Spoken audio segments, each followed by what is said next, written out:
Hi, I'm Lily White Lilith of lilywhite.com, and welcome to Analysis the Musical Box Vintage Instrument Tour, live from the Tribeca Performing Arts Center in New York City, only a stone's throw away from where Rail and his gang walked Broadway. Well, today we're talking again with Sébastien Lamotte, musical director of the Musical Box, and lead guitarist Francois Gagnon, who so perfectly recreates the extraordinary legato tapping techniques and other feats of Steve Hackett's magical guitar. To help us out on this historical adventure, I'm joined by two experts in their own right, four-time Grammy Award-winning audio mixing engineer and producer Tom Lord-Alge, who will be going over Phil Collins' unusual hybrid Gretchen Premier kit, as well as other percussive instruments used in the mobile studio recording of The Lamb, and analog Mike Piera, who not only keeps Francois and the rest of the Musical Box's vintage pieces up and running, but owns one of the world's oldest and largest guitar effects online store, analogman.com, specializing in custom-made pedals, servicing vintage equipment, and provides the latest in new guitar effects. Gentlemen, thank you for joining me. Why don't we get together with Sébastien and Francois and get this vintage tour rolling? Let's do it. Thanks, Tom. I'm analog Mike Piera, and this is Francois Gagnon, lead guitarist who does Steve Hackett for the Musical Box for their 2011-2012 tour of The Lamb Lies Down on Broadway.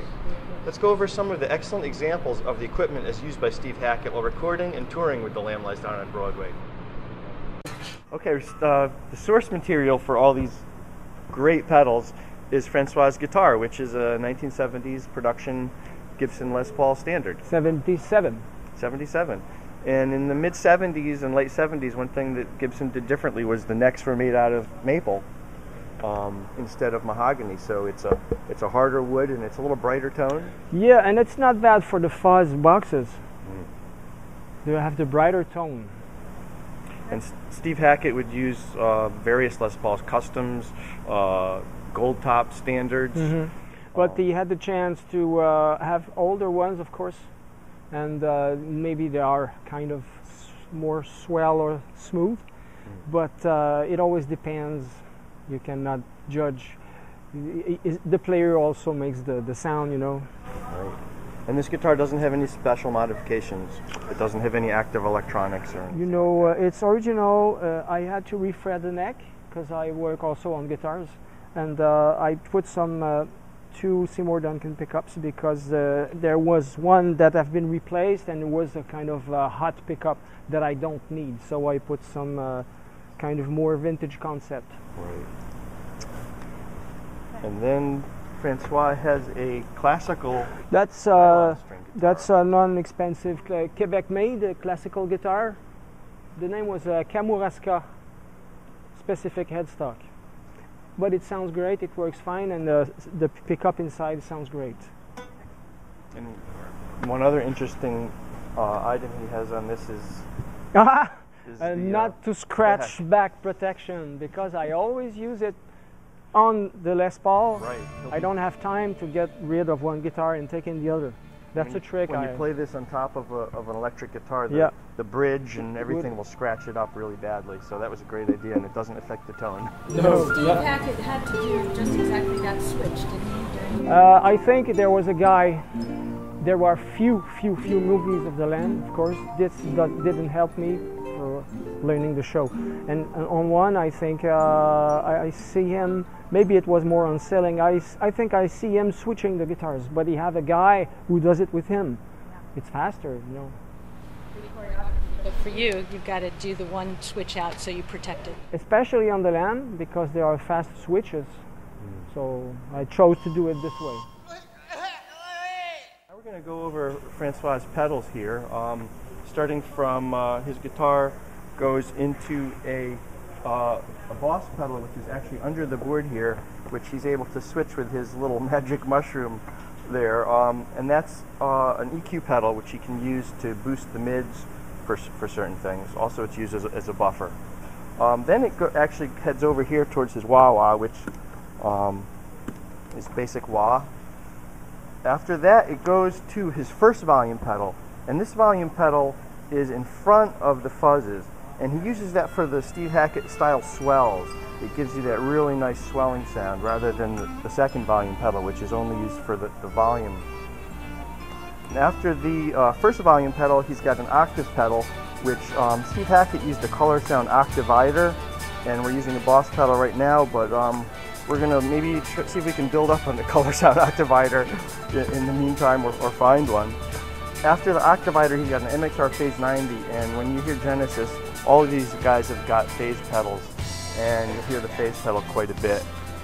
After the phase pedal, he has this is an old Japanese fuzz that was made about around 1970 or so. In America, they would be called a super fuzz, but this is a British marketed version, which was called the Duo Fuzz, which is Shaftesbury. Yes. Shaftesbury Duo Fuzz, which is the model Steve Hackett used. And they've got two different tones. One is a very scooped tone, and one is more of a mid-heavy tone. And which one do you use? I always put on the flat the mid-heavy. The mid-heavy, yep. Right. So he uses the mid-heavy on that fuzz. And after that fuzz, he's got a, underneath the pedal board, he's got a Boss EQ pedal, which is used as a buffer and also to increase the mids for his second fuzz pedal, which is a Marshall Super Fuzz. And he'll also use both of the fuzz pedals in combination. Yeah, sometimes alone, sometimes in combination. Right.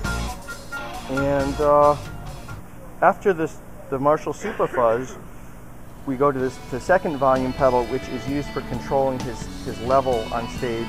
And he has this set up for a minimum volume so it doesn't go all the way off. This way it's very easy for him to get to his preset minimum volume. After that, it goes to another buffer under the pedal board, and then to an echo, which looks like an Echoplex. And then the original is broken. So is it a controller? What have you got going there? This is a Dan Electro. Yep. It's a Dan Electro digital echo, but it does the job of an Echoplex. It's got a little slider on it like an original Echoplex. And hopefully we'll get the old tape unit running again. I'm trying to repair the old one, but it's a really tough job. Well, I do have a few of those if you need one. We can get you one. I've got 2 or 3 of those at my shop. And then last but not least is the one effect I don't have in my Analog Man collection is the Synthi Hi-Fi made by, well, it says it's from Musonic Inc., but it's made by EMS in England. But they did sell these, or Musonic, who made the Neutron pedals, I believe, did some marketing of these in the United States for a while. This one is for the treble booster. Oh, right. The guitar goes into it. And he also has the treble booster, which is your first effect? Yes, the guitar it goes straight into it. Straight into the treble booster, right. And you use that for? To get it the kind of more honky tone with the tone of totally to zero. Right. At the same time, so it comes really mid. Right. The Synthi Hi-Fi you can hear on a lot of songs on The Lamb Lies Down on Broadway, when you hear kind of a really weird kind of a fluttering sound. Like what are some of the songs you use this on? We have it when there's some vibrato or phaser that it is less intense than this one, that's a different tone. I have this one, especially it's renowned for the counting out time solo. Right, that really out of tune. Yes, vibrato. Really out of tune that you almost don't hear the note, you know, you're not sure of it. So that's a specific unit for this sound. And this doesn't have any presets, you have to move every knob. Oh no, if you forget one knob, you're dead. One other interesting part of the Synthi Hi-Fi is it comes with 2 controller pedals. And these are the original controller pedals, yep. I believe. And one of them is for a speed, I believe. No, it's because you can assign the pedals. You have the left pedal that drives this part. You have the right pedal that assumes this part. And you can do positive or negative action. Wow. So really interesting. You can use one as speed, for example. Exactly. Or if you wanted to do a manual phasing, you can do that too. Yeah, manual wall, manual, and yes, right, any slider you can assign, it's going to make it going up or going down.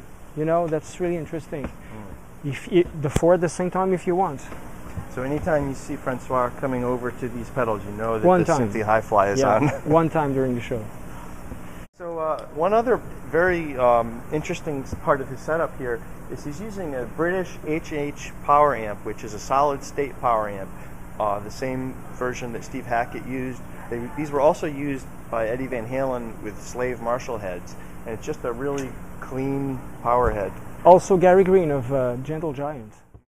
And the H&H Power Amp has a built-in reverb, which he's now using, and that runs into a Marshall cabinet, which is under the riser behind him, and he uses that for hearing himself play in addition to the stage monitors. Thanks so much for joining us for this vintage instrument tour.